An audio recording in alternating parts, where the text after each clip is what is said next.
Torre de Nurag, testemunho dos ossos, não são as únicas testemunhas dos gigantes na Sardenha.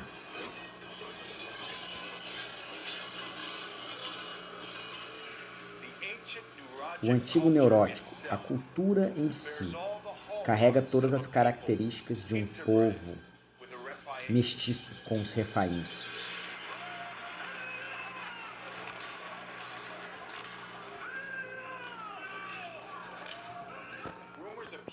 Rumores de sacrifício humano e canibalismo têm sido associados aos misteriosos povos neurológicos desde tempos antigos.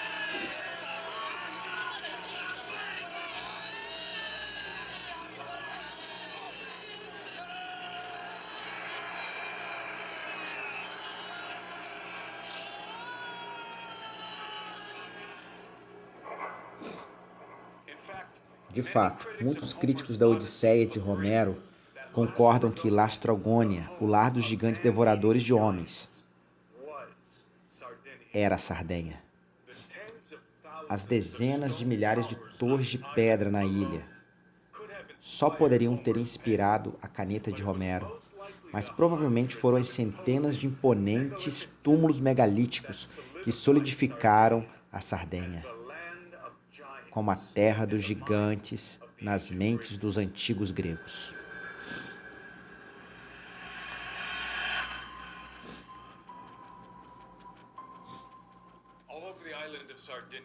Toda a ilha da Sardenha existem enormes sepulcros de pedra, famosos desde tempos imemoriais, como o túmulo dos gigantes. A maioria das pedras megalíticas que já foram incorporadas a esses monumentos antigos foram desmantelados há muito tempo pelos moradores das aldeias locais, muitos dos quais afirmam que os corpos dos gigantes ocuparam todos os túmulos antes de serem exumados e arrastados. Embora esses túmulos sejam literalmente chamados de túmulos dos gigantes e das lendas mais antigas da Sardenha, contam que os corpos de gigantes mortos foram enterrados sob eles. Os arqueólogos convencionais negam que eles tenham sido algo a ver com gigantes. Uma das alegações mais comuns é que os corpos dos gigantes não cabiam nem dentro das tumbas. Não deveria surpreendê-lo que as pessoas que fazem essa afirmação nunca se preocuparam em viajar para a Sardenha com uma fita métrica. Luigi está demonstrando aqui que certamente uma pessoa de 2,70 m de altura, provavelmente até mesmo de 3 metros, poderia de fato caber neste espaço. Lembrando que essas pedras aqui caíram pelo menos uns 15 centímetros. As rochas provavelmente estariam sentadas em algum lugar onde está minha mão. Certamente tem espaço suficiente para caber gigantes de 9 e 10 pés. Verifiquei que os corpos dos gigantes poderiam de fato caber nas tumbas dos gigantes, contrariando as alegações dos arqueólogos de poltrona. Mas acontece que a contenção é realmente irrelevante, porque muitos dos túmulos megalíticos não foram projetados para abrigar os corpos de gigantes. Em vez disso, eles foram construídos em cima deles. Então, este é um dos dois exemplos diferentes de túmulos de gigantes que temos na Sardenha. Você tem duas tumbas diferentes. Esta tem uma estela enorme com uma pequena porta falsa. Então você tem uma galeria ou corredor. O corpo estava enterrado, o que significa que foi enterrado embaixo, e foi enterrado primeiro. E em seguida, o monumento ou túmulo foi construído, uma vez que o corpo já havia sido enterrado. Além das explicações arqueológicas, temos lendas na Sardenha que dizem que esses túmulos eram usados por meninos, jovens, para manter contato com a alma dos ancestrais. Eles costumavam passar alguns dias e noites meditando sozinho, totalmente sozinho, chamando de incubação. De alguma forma, essas crianças ou adolescentes estavam passando para uma infância onde se tornariam adultos e tiveram que absorver a energia e o poder dos ancestrais. Estes também são descritos como gigantes ou heróis. Então sabemos isso na lenda. Sempre alguma verdade. E mesmo a porta, que parece pequena, assumimos que o corpo da pessoa enterrada dentro da tumba foi enterrado antes, primeiro, e depois o monumento foi construído em cima. Então não é um corpo que tenha sido colocado dentro da tumba depois que o prédio foi construído. Ao contrário. Então o interior dessas tumbas não foi necessariamente construído para abrigar um corpo, mas provavelmente o corpo teria sido enterrado primeiro na tumba, e aí fez uma abertura da tumba, que era usada para garotos durante uma cerimônia de rito, de passagem. Eles rastejavam para dentro da abertura, então se sentavam na galeria para absorver o poder dos poderosos. Exatamente isso. Que estão enterrados embaixo. Sim, eles se tornariam mais corajosos, mais fortes e se tornaram adultos. Porque aqueles que foram enterrados nessas tumbas, as entidades que foram enterrados eram heróis, eram poderosos. Sim, eram poderosos.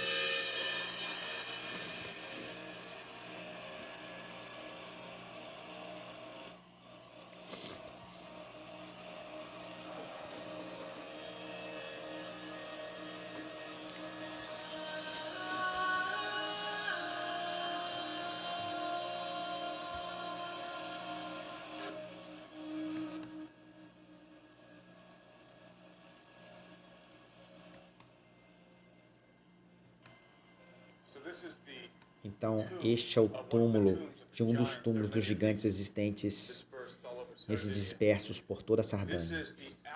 Este é o verdadeiro túmulo do modelo que estávamos a ver no museu em Qajar, na capital da Sardenha. Esta tumba, quando foi recém-construída, teria parecido com aquele modelo retratado. Esta é uma câmara interna, onde Paulo estava nos dizendo que os jovens viriam para passar a noite, a fim de absorver o poder, o valor, a destreza do poderoso ou herói que estaria enterrado aqui embaixo, no solo. Muito provavelmente, na minha opinião, era um gigante. Sabemos que gigantes eram conhecidos como os grandes heróis, mesmo na mitologia grega, tradição romana, como os grandes heróis e os poderosos que a Bíblia chama de Giberim, os poderosos, de antigamente, de renome. Esses são exatamente o tipo de entidades que foram enterradas aqui, sob o solo, sob essas sepulturas, sobre essas construções megalíticas.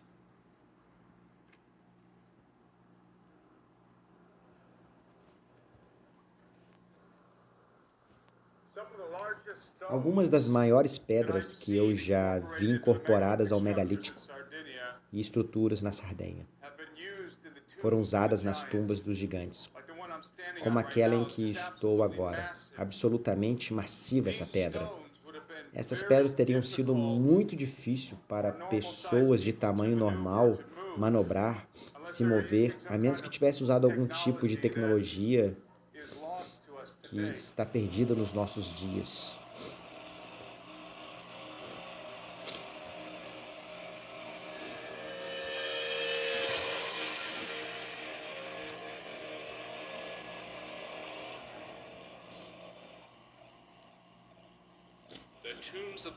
As tumbas dos gigantes nos fornecem uma pista importante sobre a origem da cultura neurológica. Gigantes eram considerados filhos de deuses, os homens poderosos e os heróis de antigamente, que tinham sangue divino correndo em suas veias. A adoração dos gigantes e a consagração de seus corpos mortais era um tema comum no mundo antigo, especialmente entre os cananeus.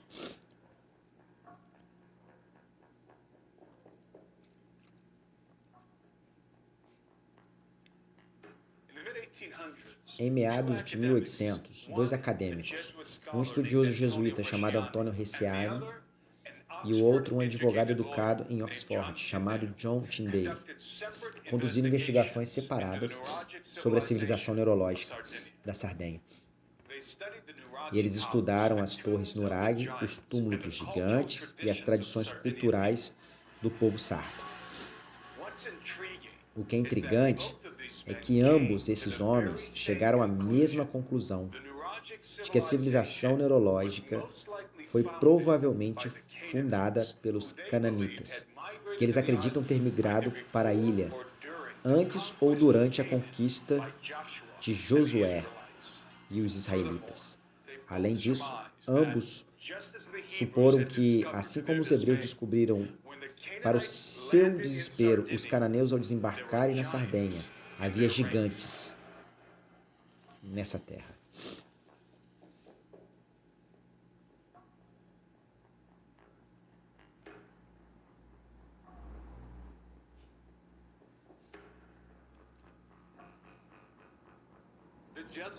O jesuíta estudioso Antônio Breziani escreveu extensivamente sobre as origens da cultura sarda e a sua conexão com os cananeus, que os gregos chamavam de fenícios. Os venezianos ou fenícios eram pedreiros, marinheiros incomparáveis no mundo antigo. Não apenas dominavam o mar Mediterrâneo, mas navegavam por toda a terra. Brezi traça muitas correlações convincentes entre práticas pagãs fenícias e as tradições culturais da Sardenha, até descrevendo a cerimônia do rito de passagem da Sardenha, em que seus filhos e jovens saltam pelas chamas de grandes fogueiras, simulando a prática cananeia de passar seus filhos pelo fogo. Em sua forma mais grande, os bebês e as crianças pequenas foram literalmente alimentados com a estátua fumegante do deus Moloque, que foi retratado como um híbrido, como um corpo de homem e uma cabeça de touro. Cabeça de touro nas estátuas que se pode ver da cultura neurológica. Até mesmo os túmulos dos gigantes são configurados em forma de pedras, invocando a ideia de touros fortes, touros de Bazã, mencionado no Salmo 22. Og, o rei gigante de Bazã, o último dos refaíns em Canaã, cuja cama tinha mais de 13 pés e meio de comprimento. Há evidências convincentes em toda a Sardenha, indicando que já foi habitada por uma raça cananita com raízes mesopotâmicas. Existente até um antigo zigurate na ilha, chamado Monte Dacote, completo com um monolítico e uma pedra de sacrifício, e o único zigurate já descoberto no Mediterrâneo. E é um arquetípico para aqueles encontrados em todo o Oriente Médio.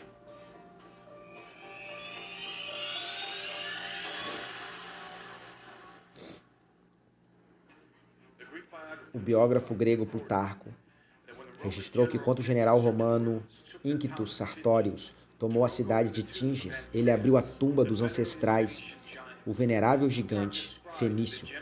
Plutarco descreveu a reação do general, que descobriu lá dentro. Mas grande foi sua surpresa quando viu o corpo de 60 côvados de comprimento. Ele imediatamente ofereceu sacrifícios e fechou a tumba, o que aumentou muito o respeito e a reputação que ele tinha antes.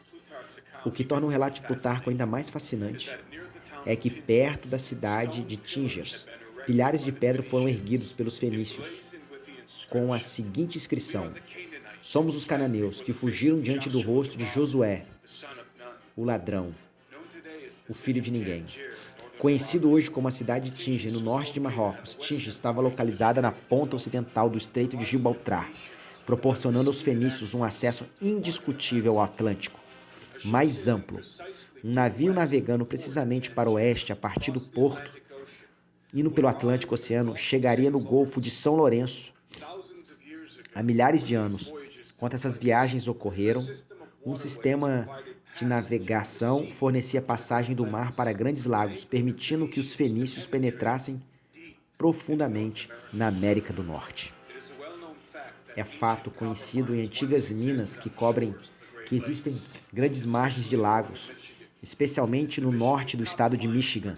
As minas de cobre de Michigan produzem cobre de mais alta qualidade do mundo, com uma pureza de 99,5%. O cobre de Michigan foi descoberto no Mediterrâneo, incluindo na ilha de Sardenha.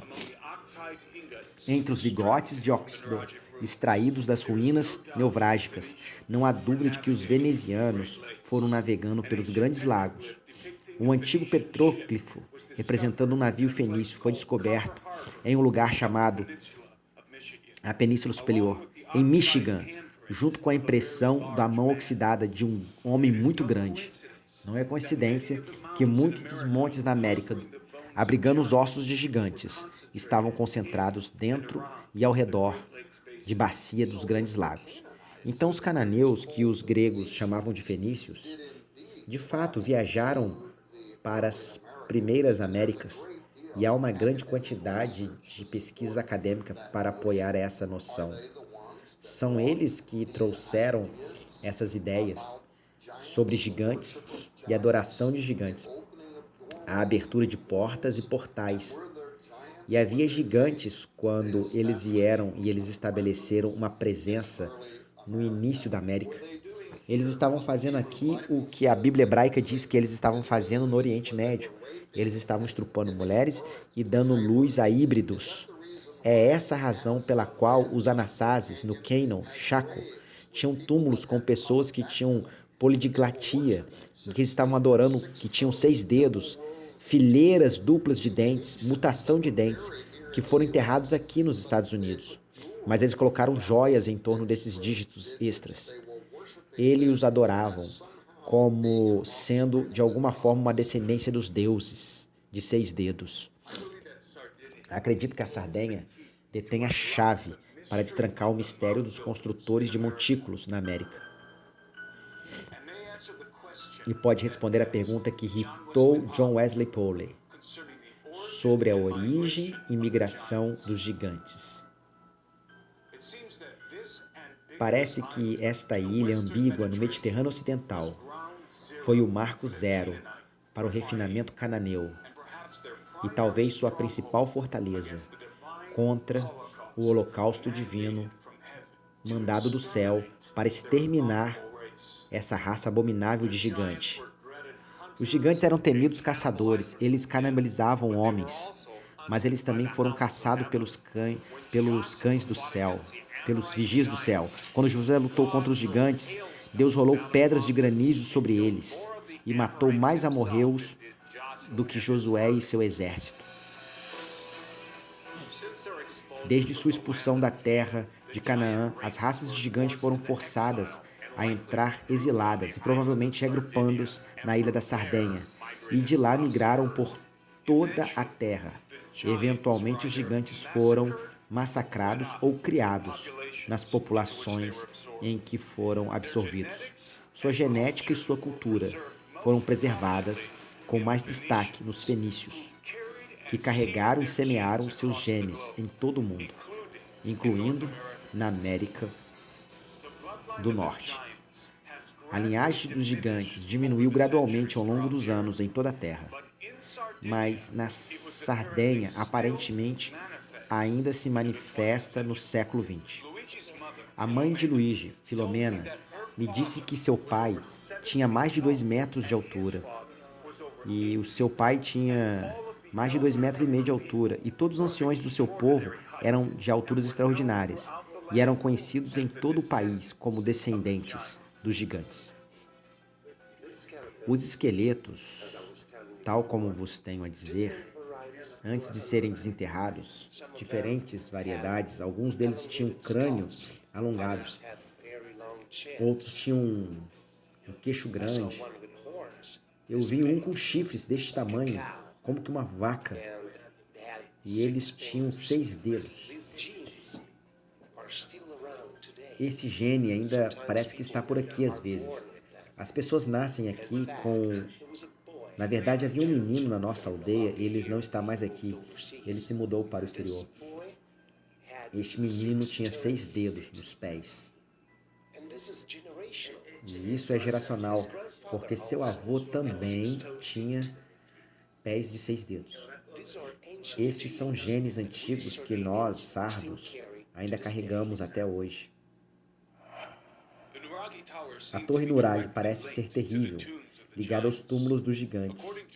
De acordo com relatos escritos de 1800, muitas das ruínas nevrálgicas foram destruídas em todos os lugares, e as torres megalíticas e os túmulos dos gigantes estavam por perto. Sabemos que havia mais de 30.000 torres na ilha, e existem dezenas de milhares de gigantes ainda hoje enterrados nos solos da Sardenha. Parece que as torres Nuraj não foram construídas para os vivos, mas sim para os mortos. Tendo estudado e explorado a anomalia Nuraj, estou convencido de que não foram meramente construídas como fortificações defensivas ou conjuntos habitacionais. Pareciam marcar os cemitérios onde os gigantes eram sepultados e venerados.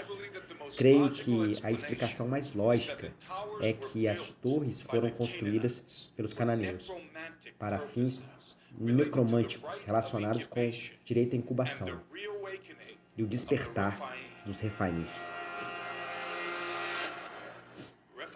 Refaim é um termo usado pelos escritores do Antigo Testamento para descrever várias raças de gigantes que viviam entre os cananeus. O termo carrega conotações necromânticas relacionadas ao submundo e às sombras dos mortos, implicando que os espíritos dos gigantes podem ser despertados e reanimados na terra dos vivos. A Bíblia, em vários lugares, se refere aos refaíns. Esta palavra é frequentemente associada à sombra dos mortos e é considerada por muitos estudiosos da Bíblia como também se referindo diretamente aos espíritos de gigantes mortos no submundo. A frase refaim também carrega consigo o sentido de curar, que algumas pessoas traduzem como a habilidade de ser ressuscitado dos mortos.